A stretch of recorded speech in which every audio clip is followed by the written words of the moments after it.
Yahudi menyebut Muhammad, Muhammad, Muhammad sampai 7 kali, hampir setiap saat sampai hari ini. Mulia sekali agama kita. Tak usah umat Islam bela, nanti orang kafir dan orang-orang Yahudi yang akan bela agama Islam. Orang Islam beribadah saja, orang Islam sholat saja, insya Allah kami ada di barisan untuk menegakkan agama ini.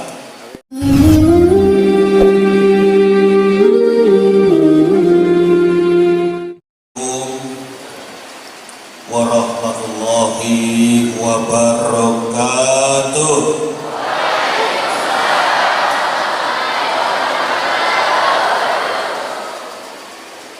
Bismillah walhamdulillah, wassalatu wassalamu ala rasulillah wa ala alihi wa sahbihi wa mawala, amma ba'd. Faya ibadallah ittaqullah haqqa tuqatih wa la tamutunna illa wa antum muslimun. Wa qala Allah ta'ala fil kitabil azizil karim, a'udzu billahi minasy syaithanir rajim, bismillahirrahmanirrahim. Qul amanu billahi wa ma unsila ila Ibrahima wa Ismaila wa Ishaq wa Yaqub wal asbati wa ma utiya Musa wa Isa wa ma utiya nabiyyun min rabbihim la nufarriqu baina ahadin minhum wa nahnu lahu muslimun. Faqala Nabi sallallahu alaihi wasallam, qiwamud dunya bi arba'ati asab, bi ilmi ulama, bi adlil umara, bi syaqawatil aqniyah, bi da'watil fuqara. Ibu, bapak, saudara-saudaraku rahimakumullah yang kami hormati, kami muliakan, para alim, para ulama, tokoh-tokoh masyarakat, pimpinan pondok pesantren Darut Tauhid Kumpeh Provinsi Jambi, dalam hal ini selaku pimpinan pondok Al-Mukarram wal Muhtaram Abuya Kiai Haji Salahuddin beserta seluruh staf pengajar yang ada di Pondok Pesantren Darut Tauhid Kumpeh, para ustaz, para ustazah, dan yang kami cintai, kami banggakan, para santri-santriawati dan seluruh jamaah yang ada di sekitar Pondok Pesantren Darut Tauhid, bahkan yang dari luar Pondok Pesantren dari kota Jambi, bahkan dari tempat yang lebih jauh, mungkin datang dari luar daerah, yang ada bersama-sama di Pondok Pesantren ini, rahimakumullah. Kita bersyukur kehadiran Allah Subhanahu wa taala atas nikmat hidayah inayah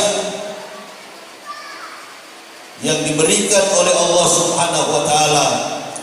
Ibu, bapak, saudara-saudara dan saya bisa bersilaturahmi. Apa yang kita pikirkan, apa yang kita lihat, apa yang kita dengar tidak sesuai biasanya dengan apa yang Allah rencanakan. Artinya kalau bicara dari latar belakang ibu, bapak, saudara-saudara dan saya, tentu kita tidak akan bersama-sama. Saya dari tempat yang sangat jauh dari Provinsi Sulawesi Utara, Manado. Ibu bapak berada di Provinsi Jambi. Indonesia ini dikenal sebagai wilayah yang sangat luas. Penduduknya mencapai hampir 300 juta jiwa. Nomor urut yang keempat, penduduk terbesar di dunia.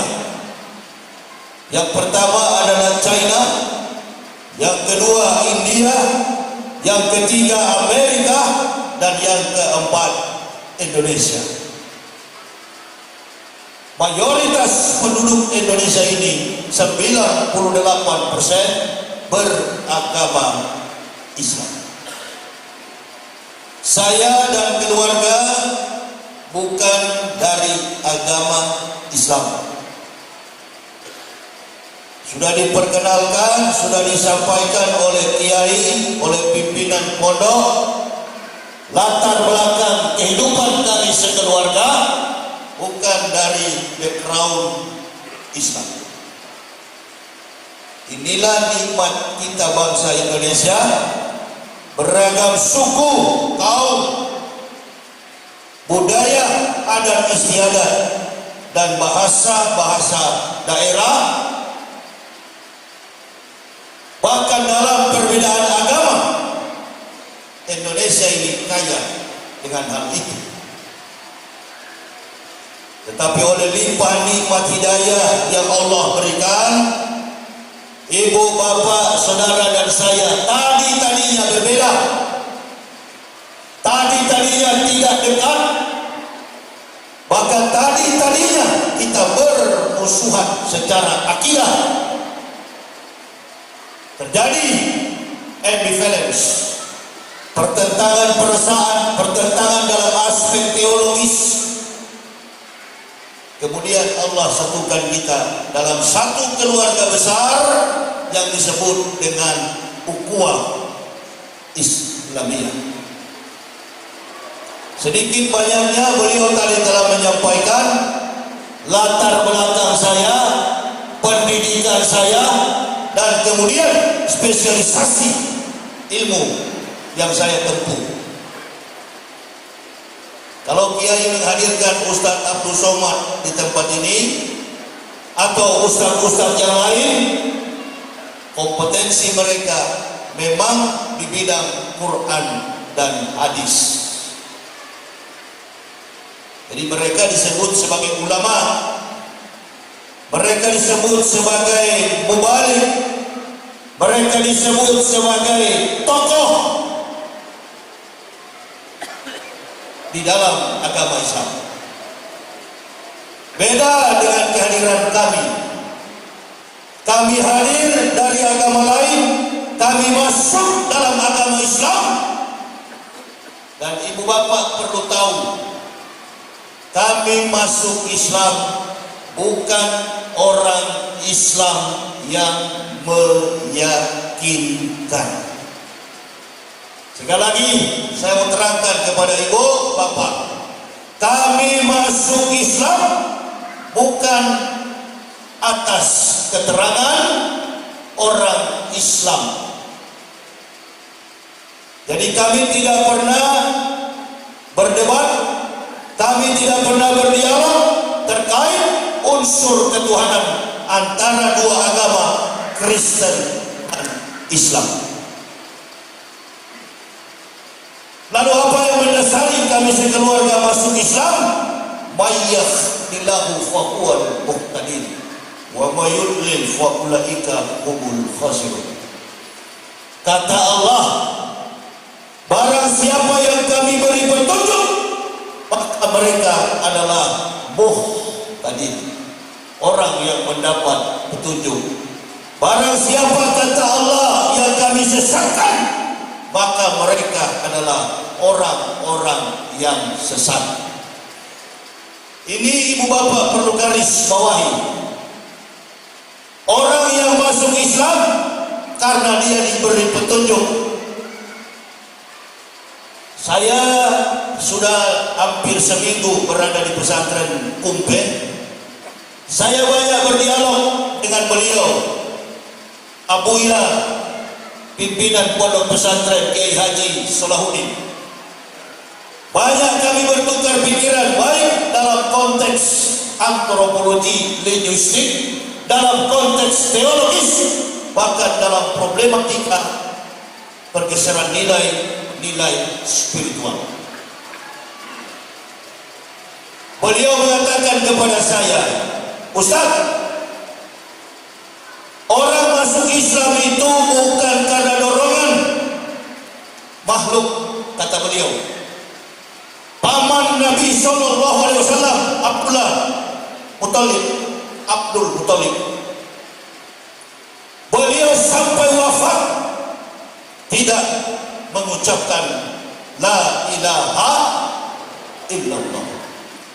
Beliau tidak masuk Islam, beliau tidak bersahabat. Beliau adalah paman Nabi, paman Rasulullah, paman kandung Nabi kita Muhammad Sallallahu Alaihi Wasallam. Apakah Nabi kekurangan bahan? Apakah Nabi tidak punya argumen untuk meyakinkan Abdul Muttalib? Tidak. Rasulullah hafiz Quran, Rasulullah sumber daripada inspirasi sunnah hadis. Tapi kenapa beliau tidak bisa diyakinkan? Ini kata Kiai, bahwa memang Islam ini penuh dengan rahasia. Qad aflahal mu'minun allazina hum fi salatihim khashi'un wallazina hum 'anil lagwi muridun wallazina hum fil zakati fa'ilun wallazina hum li furujihim hafizun.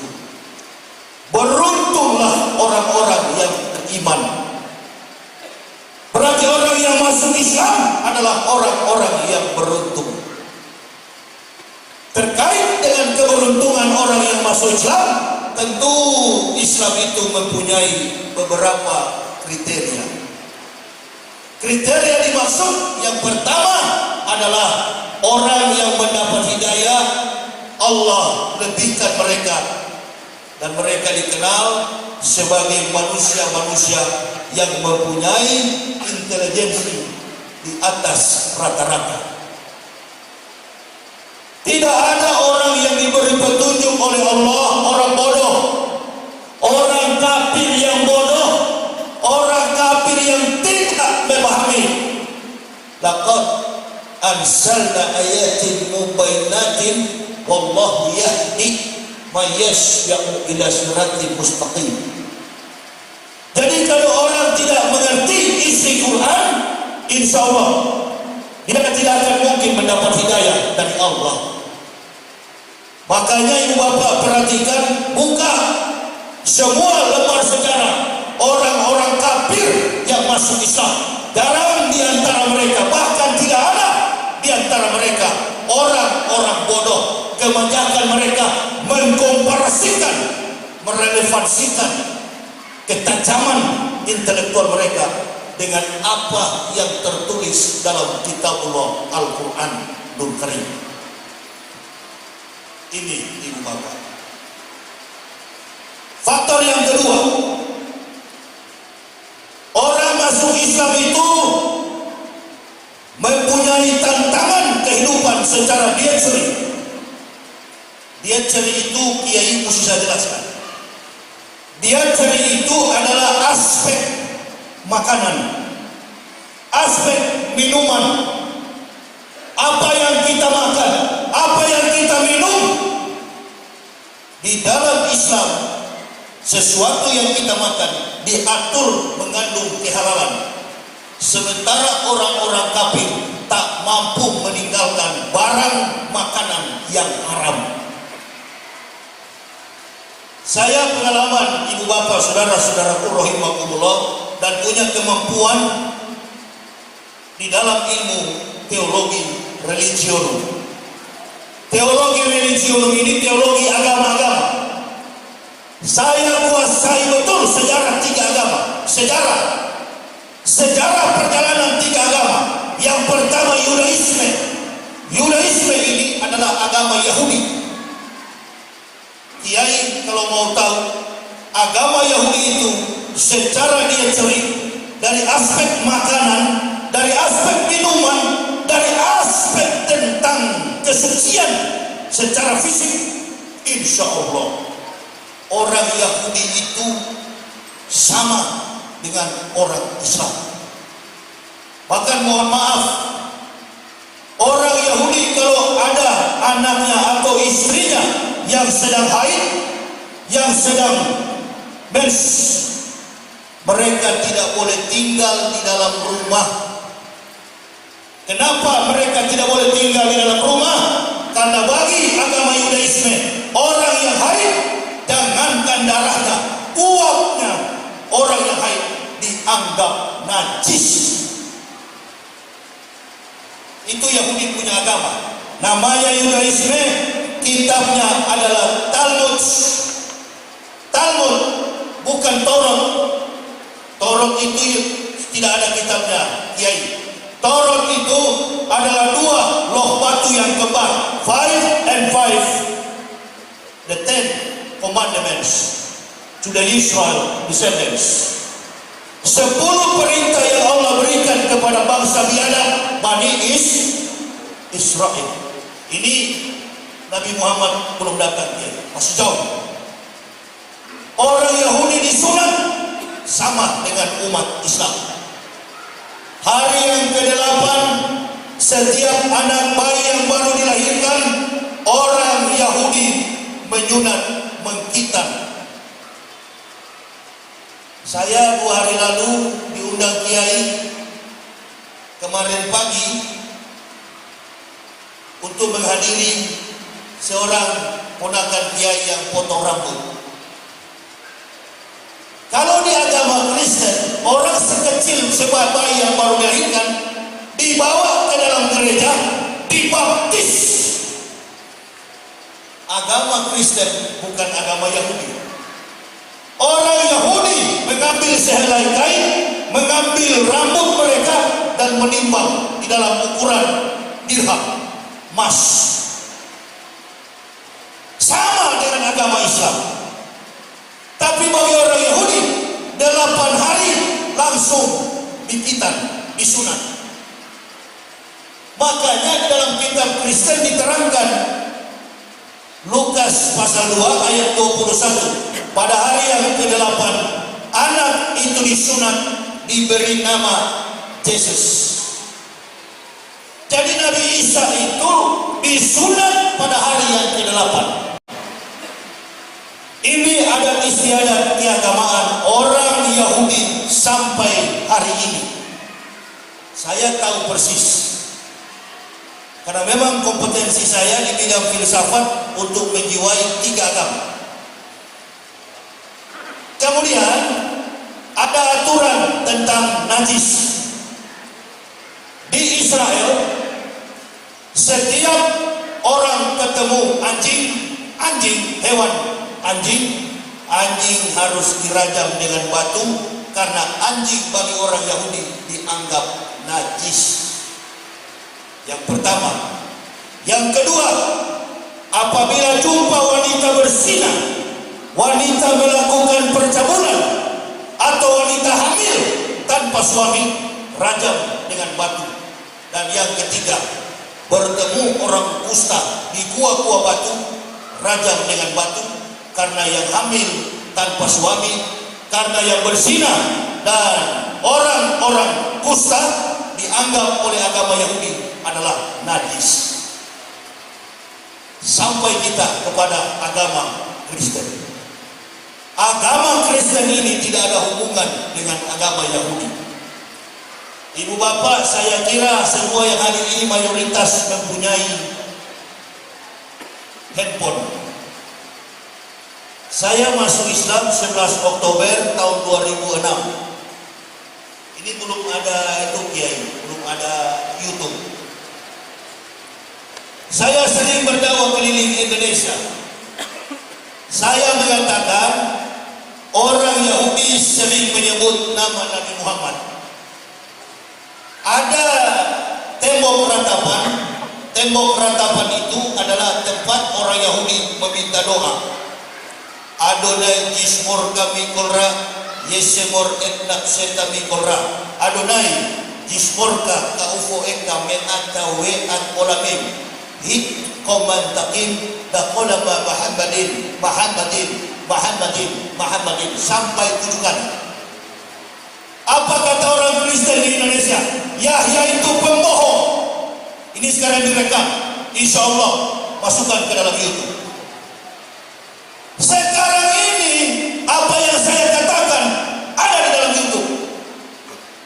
Ibu bapak buka di YouTube, ketik saja Yahudi menyebut Muhammad sampai 7 kali, hampir setiap saat sampai hari ini.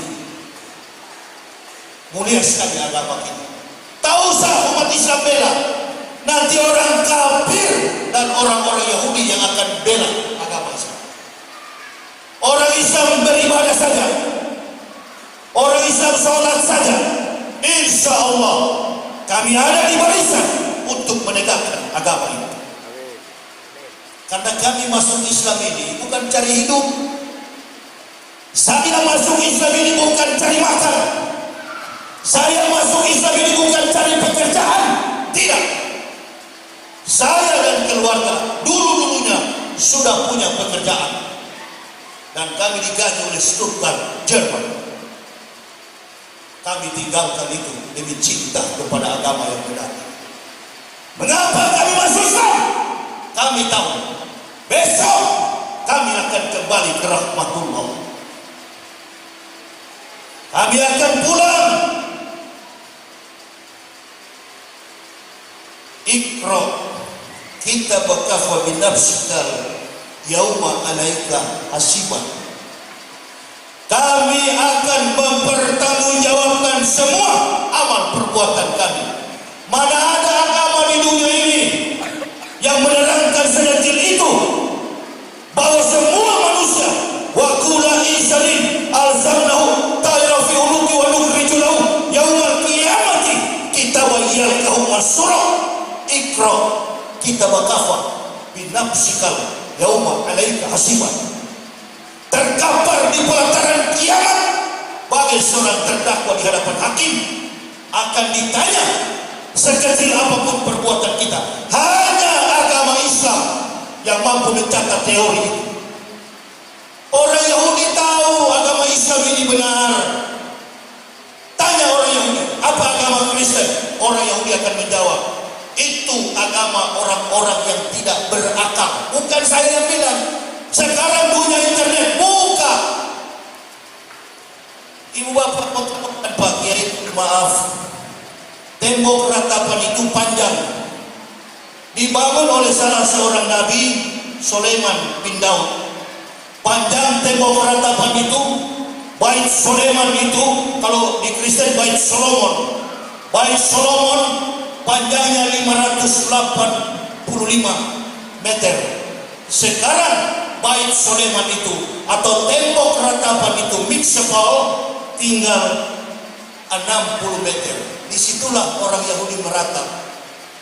Sema Israel, Yahweh Elohenu, Yahweh Ehad.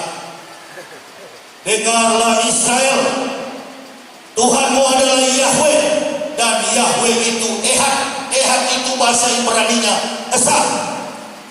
Abjad Ibrani itu hampir sama dengan Hijaiyah Pak Kiai. Kalau kita menyebut alif, orang Yahudi menyebut alef. Alef, bet, gimel, dalet, he, waw, sayin, ket, tet, yod, kaf, lamet, mem, nun, samek, ayin, pesannya profesi syaitan. Penulisannya dari kanan ke kiri tanpa menggunakan vowel, semuanya konsonan. Atau dalam kitab umat Islam disebut kitab sorogan, tidak punya baris kiai, nggak punya saka. Makanya saya cepat belajar Islam.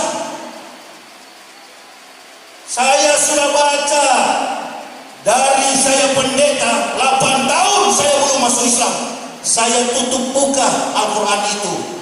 Masya Allah, kata Allah, kami yang menurunkan Al-Quran, kami yang menjaga Al-Quran. Satu titik sedikit saya ambil mikroskop kaca pembesar. Saya lihat-lihat, tidak ada satu titik pun yang berubah. Al-Quran itu tidak bisa diselewengkan oleh otak dan tangan manusia. Baru-baru ini saya kaget, Yang Mulia Pak Kiai, ada orang keluar dari Islam. Dia pernah seperti adik-adik saya ini, santri-santriwati, pengkhianat, mencelah Islam. Dia berasal dari daerah Muslim, saya berasal dari daerah basisnya kafir. Dalam studi antropologi budaya di Indonesia, Kristen yang paling fanatis, Kristen yang paling cerdas di Indonesia ini adalah orang-orang Manado. Saya asli Manado, gudang daripada pendeta. Dalam dan luar negeri, studi pendidikannya ada di Manado. Tapi saudara, yang dulunya Islam dulu adalah santri. Makanya adik-adik yang kecil-kecil ini, sebelum saya menutup mata, sebelum saya kembali ke rahmatullah, tidak kebetulan saya berada di pesantren Kumpet. Tidak kebetulan saya berada di pesantren Darut Tauhid. Sesuai nama pesantren ini, tanamkan tauhid itu sampai ajal menjemput. Allahu Akbar. Jangan antum murtad di kemudian hari. Pimpinan pondok hanya memberikan apa tadi Pak Kiai? Rasulullah tidak meninggalkan harta, Rasulullah tidak meninggalkan kerajaan, Rasulullah tidak meninggalkan mahkota, Rasulullah meninggalkan la ilaha illallah. Jangan anak-anak, adik-adik saya tinggalkan. Sosok yang tadinya belajar di pesantren, namanya Tai Udin. Dia tinggalkan Islam, dia tinggalkan tauhid, dan dia katakan ada 300 ayat dalam Al-Quran harus dihapus. Allahu Akbar. Ini orang-orang yang murtad-murtad ini jauh langit dengan orang-orang yang mendapat hidayah seperti kami. Kalau kami mengatakan Bible Kristen itu kontroversial, tidak rasional, tidak sistematis, tidak teologis, kami punya argumen ilmiah, kami bisa buktikan. Bahkan kami dipenjarakan, kami bebas karena kami bisa buktikan. Tapi orang yang murtad, lari dari Islam, hanya mencari sesuap nasi, hanya menjual akidah demi mendapatkan duniawi. Allahu Akbar. Ibu bapak, mohon beribu maaf. Ini bukan menceritakan masa lalu. Kaki saya ini, Kiai, sudah masuk ke tempat memang betul-betul kafir di atas kafir, Yahudi. Sampai ke bukit Golgota saya. Saya mau ingin cari tahu, apa betul Tuhan yang saya sembah itu disalib? Jawabannya apa? Bahasa Kumpet saya pakai. Tale plus superstition becomes nonsense. Dongeng tambah tahyul sama dengan ngomong nggak ada.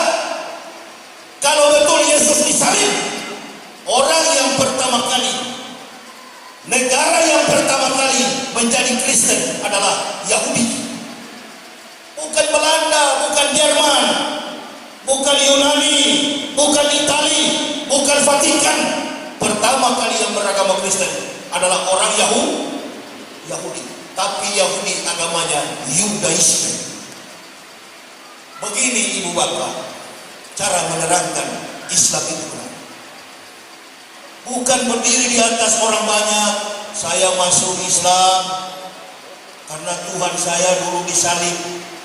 Oh, itu argumen yang tidak ilmiah Pak Kiai. Argumen yang tidak ilmiah. Kalau dia Tuhan, mengapa dia tergantung di kayu salib? Ini argumen yang tidak ilmiah dan sulit dipertanggungjawabkan secara hukum. Kalau saya ketemu pendeta yang kaliber, ada seorang mualaf yang mengatakan Saya masuk Islam karena dulu Tuhan saya adalah Tuhan yang tidak mampu menolong dirinya. Kalau ketemu pendeta kaliber yang jago filsafat, dia akan bilang begini, Tuhan yang kami imani bukan manusia yang tersalib. Tuhan yang kami imani di dalam diri Yesus, keilahiannya bersembunyi di dalam manusia Yesus. Inilah hebatnya pendeta berdusta. Wallazina kafaru wa kassabu bi ayatina ulaika ashabun nar khalidina fiha wa bisal masir. Dan ahli-ahli kita, pendeta-pendeta, pendusta-pendusta yang mendustakan ayat-ayat kami tempatkan mereka ke dalam neraka jahanam. Itulah seburuk-buruk tempat kembali. Mereka pendusta, mereka pembohong, suka memeningkan ayat-ayat yang benar. Saya masuk Islam sekeluarga nggak punya apa-apa, diusir dari keluarga. Mana ada orang Manado segampang kita ini mau masuk Islam? Berat sekali Pak Kiai. Ibarat kami ini seperti orang Jambi, susah. Coba lihat Rocky Gerung, itu orang Manado. Sudah diyakinkan tentang hidayah, Allah Subhanahu wa Ta'ala tidak memberikan Rocky hidayah. Kenapa? Karena Allah tahu isi hati seseorang. Allah lebih tahu. Makanya saya sering Islamkan orang, mohon maaf ibu bapak saudara-saudaraku, di Indonesia ini, Masya Allah, bahkan di dalam penjara sekalipun, saya sudah mengislamkan puluhan ribu orang di Indonesia. Gak pernah kita Islamkan orang lalu kita mencari duit. Itulah ustaz-ustaz dalam Islam. Begini pekerjaan mulia Ustaz. Bahkan ada satu kebanggaan bagi saya. Sejak saya dikafir, sejak saya beragama Kristen, saya tidak pernah mengecap penjara. Saya tidak pernah masuk penjara karena berdakwah. Baru nanti setelah saya di Islam, barulah saya masuk penjara. Sungguh luar biasa agama ini. Allahu Akbar. Nanti masuk Islam saya masuk penjara. Mengapa masuk penjara? Ini menunjukkan Islam agama yang benar, berdiri di atas pendirian prinsip yang benar. Kalau salah dalam Islam pasti dipenjarakan, dan orang Islam tidak mau bela yang salah. Allah Subhanahu wa Ta'ala memberikan ujian. Tidak kamu dikatakan orang beriman kecuali kamu diuji. Gak usah saling bela. Semua pengacara di Indonesia saya tolak. Kejaksaan Agung, terdakwa, kami akan memberikan penasihat hukum, lawyers. Polisi Mabes Polri menawarkan kepada saya catur bakti penasihat hukum untuk membela saya. Apa jawaban saya di depan hakim yang mulia? Hakim yang mulia, saya masuk Islam 2006 Pak Kiai, sampai 2022 sekali bayar terkembang, pantang menyerah. Saya berdakwah dengan istri anak, pernah dihantam petir di Lampung sampai bolong aspal yang mobil yang kami tumpangi, lubang besar, sedikit pun ban mobil itu tidak ada pecah. Kami tidak pernah meminta yang mulia pembelaan dari makhluk manapun. Mohon maaf yang mulia, kami punya konsep sejak kami masuk Islam, kami berdakwah hanya bergantung atas pertolongan Allah Subhanahu wa Ta'ala. Berlaksa-laksa malaikat yusholluna 'alan nabi, berjuta-juta malaikat yang bersolawat kepada Nabi kita Muhammad sallallahu alaihi wasallam. Itu yang menolong dan membela kami baik di luar dan di dalam penjara. Berlinang air mata seorang yang menjatuhkan vonis hukuman. Baru kali ini kami mendapatkan seorang terdakwa yang tidak mau ada eksepsi, tapi sayang seribu sayang, Sidang saya itu nggak pernah berani ditayangkan. Gelap. Waktu saya ditangkap Kiai, innalillahi, sampai di dapur disuntik. Begitu di sidang gelap. Saya bilang kepada hakim yang mulia, saya sebagai laki-laki, saya sebagai pendakwa mengajarkan kepada saudara-saudara saya umat Islam bergantung dan berharap hanya kepada Allah Subhanahu wa taala. Susah maupun senang, dalam kondisi bagaimanapun, mintalah doa kepada Allah. Ud'uni astajib lakum. Insyaallah. Nasta'inu bisabri wa sholati. Innallaha ma'as sabirin. Kunci daripada keimanan itu adalah sabar. Ini Taifudin ini tidak sabar. Iya, dia mau ingin ganti seperti saya, pakai sepatu, pakai jas, pakai dasi kupu-kupu, sampai masuk peti mayat pakai jas. Allahu Akbar. Saya sudah lepas. Ibu bapak mau tahu kurang ajar saya waktu di Kapil. Saya ketemu Ustaz pakai sorban, saya katakan tabrak meja. Kebetulan itu tabrak meja dia. Allahu Akbar. Itu dia. Saya lihat Ustaz pakai gamis, kurang ajar di atas kurang ajar saya. Tukang hina Islam, tukang fitnah Islam. Allahu Akbar. Siapa yang bisa membolak-balikkan hati saya? Keras di atas keras. Kawan saya di Papua, teman saya yang baik di Papua, bernama Dr. Randus Yap Salosa, Gubernur Papua. Tapi sekarang beliau sudah kembali ke rahmatullah. Kembali ke mana? Ke neraka. Inna atadna lil kafirina salasila wa aqlalau wa sa'ir. 3 kekuatan yang Allah berikan kepada orang kafir. Insya Allah orang kafir mati, kata Allah, diberikan rantai belenggu dan neraka yang menyala-nyala. Jadi orang kafir itu masuk neraka. Yang masuk Islam adalah orang, yang masuk surga adalah orang Islam. Dari jarak jauh malaikat sudah berteriak, salamun alaika bima sabartum. Keselamatan bagi kalian semua, orang-orang yang sabar.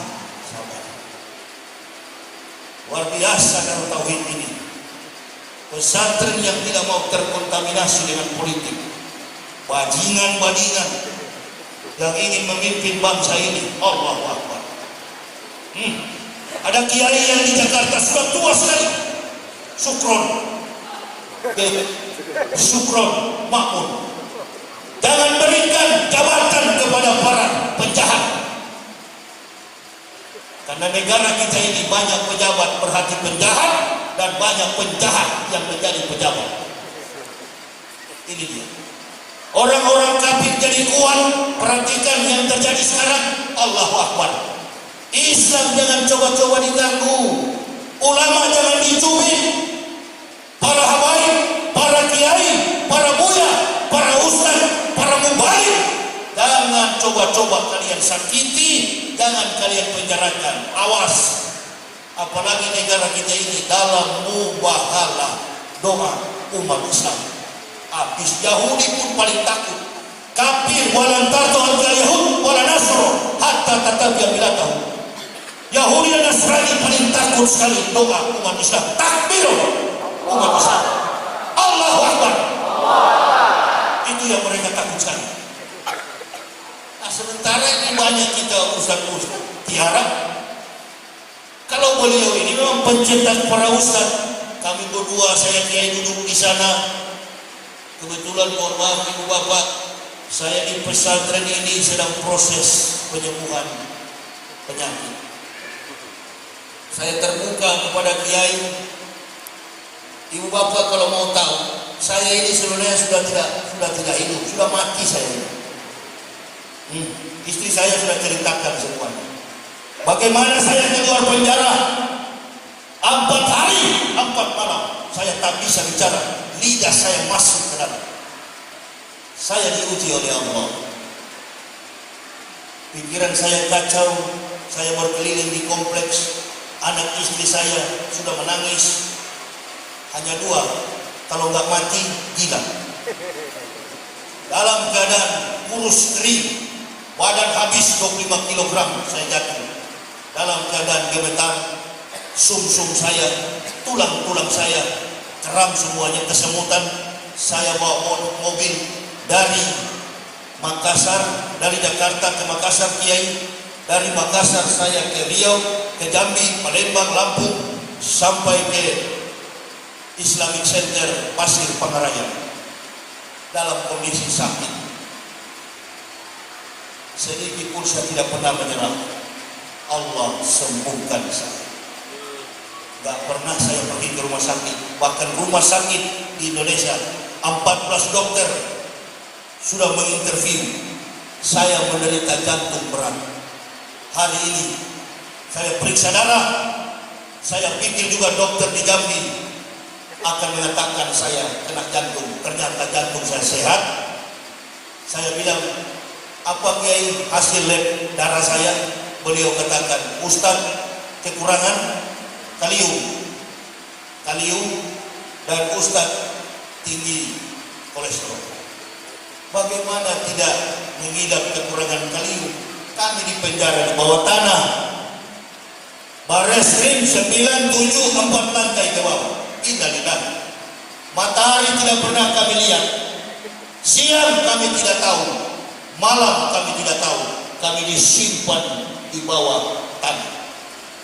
Ini motivasi kepada anak-anakku tercinta, santri-santriwati. Cintailah agama ini. Kalian yang akan meneruskan perjalanan perjuangan Islam ke depan. Sayang agama ini. Jangan kalian bermunafik kepada agama ini. Kasihanilah agama ini. Saya bukan dari latar belakang, bukan dari keturunan Islam. Hidupkan Kiai. Wallahu bikum bidzalikin alim. Wa huwa ma'akum aina ma kuntum, alaina ma kuntum. Di mana kita berada, Allah tahu.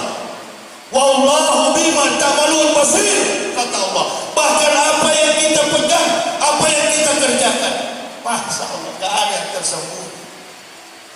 Sudah lihat bagaimana kekuasaan Allah atas negara ini. Negara ini tak pernah diberkahi. Insya Allah, doa kita bersama 2024 ini ada pemimpin terbaik bagi negara ini. Ya Allah, Ya Rabbi, jadikan bangsa Indonesia ini menjadi bangsa yang baldatun thayyibatun wa rabbun ghafur. Amin. Utus pemimpin kami yang bastotan fi ilmi wal ismi al-qawiyul amin. Bastotan yang kuat, bercakrawala luas, cerdas, pintar. Jangan orang kafir yang menjadi pemimpin. Negara kita ini sangat memprihatinkan. Kita mayoritas, tapi dikelilingi lembaga-lembaga strategis dipimpin orang-orang kafir. Kita berdoa, calon-calon ulama, calon-calon mubalik, calon-calon ustazah, insya Allah tanamkan ini pada malam hari ini. Bulan yang ke-6 pesantren Darul Tauhid. Doakan Kiai supaya sehat. Kiai dengan saya usianya 5 tahun. Beliau tahun 7 tahun.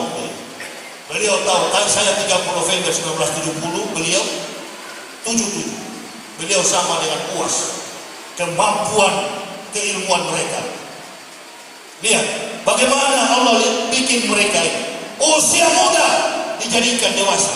Sama dengan Nabi Musa ketika diberi wahyu oleh Allah memimpin bangsa biadab Bani Israel.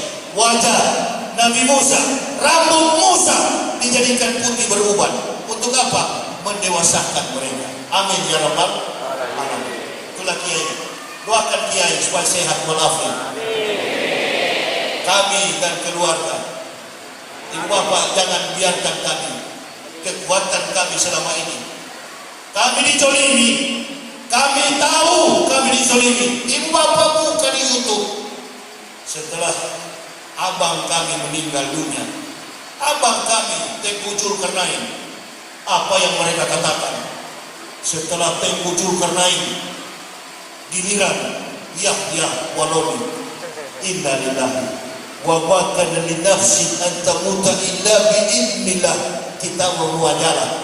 Wa may yurid sawabad dunya nu'tihi minha wa may yurid sawabal akhirati nu'tihi minha wa zanashi syakiri.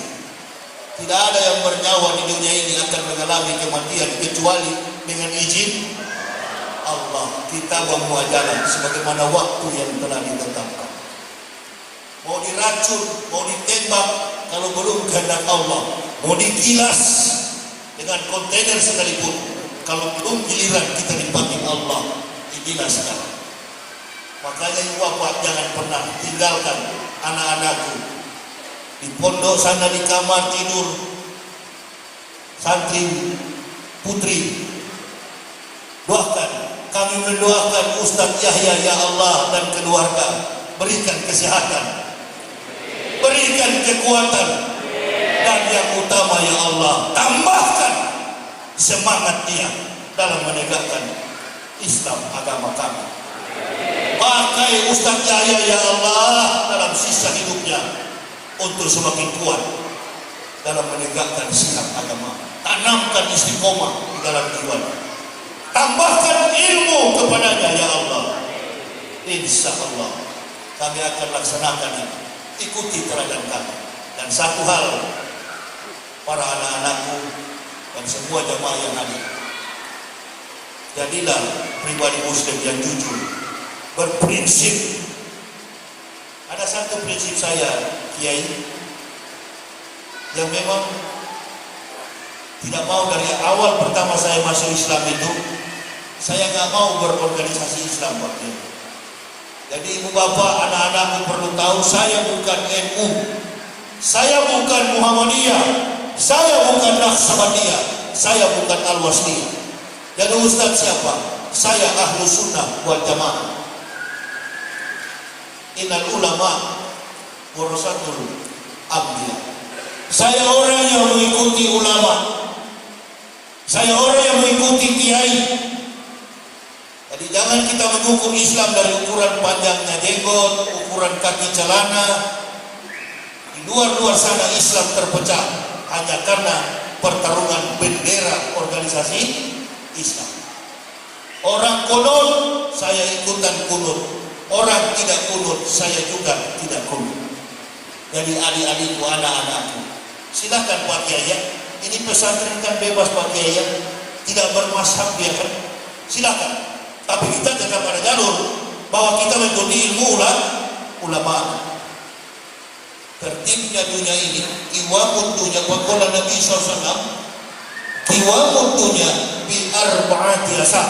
Tertib dunia ini bergantung pada 4 orang. Yang pertama, bi ilmi ulama'i, ilmu para ulama. Tidak ada ulama, tak halaka jahilun, celaka orang-orang bodoh. Yang kedua, bi adlil umara, adilnya pemerintah. Yang ketiga, bi saqawatil akhniyah, kedermawanan orang kaya. Dan yang keempat, bi da'watil fuqara.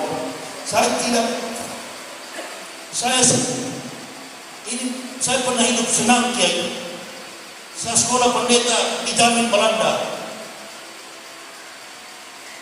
Kami menempuh pendidikan, Masya Allah, duduk diatur, makan di tempat yang susu itu mahalnya minta ampun. Saya kalau tidur di kamar ini, kamar Kiai, saya intip anak-anak kecil-kecil ini sehat-sehat, kecil-kecil, sehat-sehat di dalam pondok, berpelukan suami istri menangiskan. Ini anak-anak tidur di tempat sederhana, hati mereka gembira. Ini saya bilang orang Islam, dari mana kebahagiaan itu? Kalau bukan karena sentuhan iman kepada Allah. Sengaja saya dibawa oleh Allah ke pondok ini. Bukan orang yang bawa saya, Allah yang hantar saya. Pertemukan Kiai. Tak ada curiga sama kami. Saya bilang, orang kafir takut banyak anak. Orang kafir takut soal makan. Orang kafir ambisi merebut harta, mencari jabatan. mencari kedudukan. Masya Allah, umat Islam dari kecil-kecil sudah menempuh ilmu. Itu yang saya pintar-pintar mereka membaca kitab, berjanji, potong rambut kemarin. Saya nggak lihat, saya menangis itu Kiai. Setiap kali ada kitab, potong rambut itu saya menangis. Menangis bukan karena apa? Bodohnya orang-orang kafir ini. Bangga dengan harta. Padahal kalau dia mati, dia tidak bawa segala-galanya. Sama dengan kita umat Islam. Alhamdulillah, agama yang mulia. Al-Islamu ya'lu wa la yu'la alaihi. Faqala Nabi sallallahu alaihi wasallam, agama Islam itu agama yang tinggi. Yang keempat tadi, bi da'watin fuqara, doa orang-orang miskin. Ini ibu bapak. Negara kita jadi kaya raya karena mayoritas banyak doa orang-orang miskin. Siapa orang-orang miskin yang berdoa? Anak-anak kecil-kecil di pesantren ini. Sarung mereka, Kiai. Jadi kalau Kiai mau tahu kenapa saya berkeliling tak mau naik pesawat, saya terbuka. Ini disuruh. Banyak jamaah yang tanya, kenapa Ustaz tak mau naik pesawat? Allah bikuli sayyidin alim. Allah tahu apa yang kamu lakukan, apa yang terjadi. Saya suka siksa begini, berkeliling berdakwah kemana-mana, karena saya mau bayar hutang-hutang saya, penghinaan saya, fitnah saya kepada Islam. Makanya saya bilang hakim kemarin, Pak Hakim yang mulia, berapapun lamanya hukuman, sebagai laki-laki, sebagai seorang pendakwah, saya adalah Umar bin Khattab. Allahu Akbar. Saya adalah Umar yang Allah takdirkan berjiwa Umar. Berapa puluh tahun hakim hukum saya siap. Ternyata hakim bebaskan saya 5 bulan. Nggak enak, nggak senang saya, nggak senang. Saya ingin merasakan bagaimana hidup dalam penjara, karena belum puas, belum terbayar dosa-dosa saya di masa jahiliyah. Cinta saya kepada agama ini tidak ada sepeser pun, tidak ada sedikit pun nilai materi. Saya sudah kenyang Kiai, saya sudah puas dengan kemewahan dunia ini. Yang saya cari sekarang ridho, ampunan, berkah dari Allah Subhanahu wa Ta'ala. Inilah motivasi yang bisa kami berikan sebagai pendorong semangat hadiah kita di Bilang Pesantren Kumpe Darut Tauhid Provinsi Jambi. Yang mulia Kiai, saya tidak bisa panjang lebar, biasa.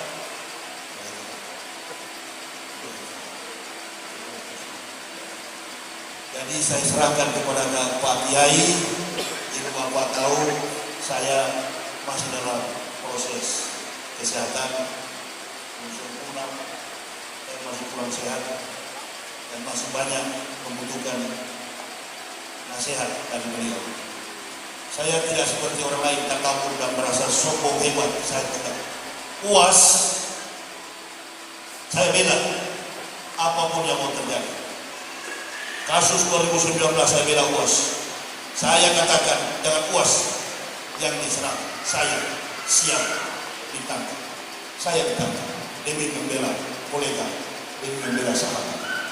Kita berdoa bersama-sama biar Pak Kiai yang mendoakan kita supaya negara kita, agama kita ini maju ke depan. Amin ya Rabbal. Terima kasih Ibu Bapak atas segala perhatiannya. Jangan pernah lupa anak-anakku, mulai sebentar malam doakan kesehatan saya. Pulihkan segera ya Allah, supaya Ustaz Yahya bisa berdakwah lagi kemana-mana, ke Kalimantan, ke Sulawesi, ke Nangro Aceh dan Salam, ke Provinsi Jambi. Kami akan kembali pada momen Maulud nanti. Terima kasih Ibu Bapak, saudara-saudaraku, Pak Kiai. Saya tidak panjang lebarkan perbahasan ini. Mohon maaf atas segala kekurangan kami. Usikum wa nafsi bitaqwallah, la ilaha illa huwa 'alallahi falyatawakkalul mu'minun. Wassalamualaikum warahmatullahi wabarakatuh.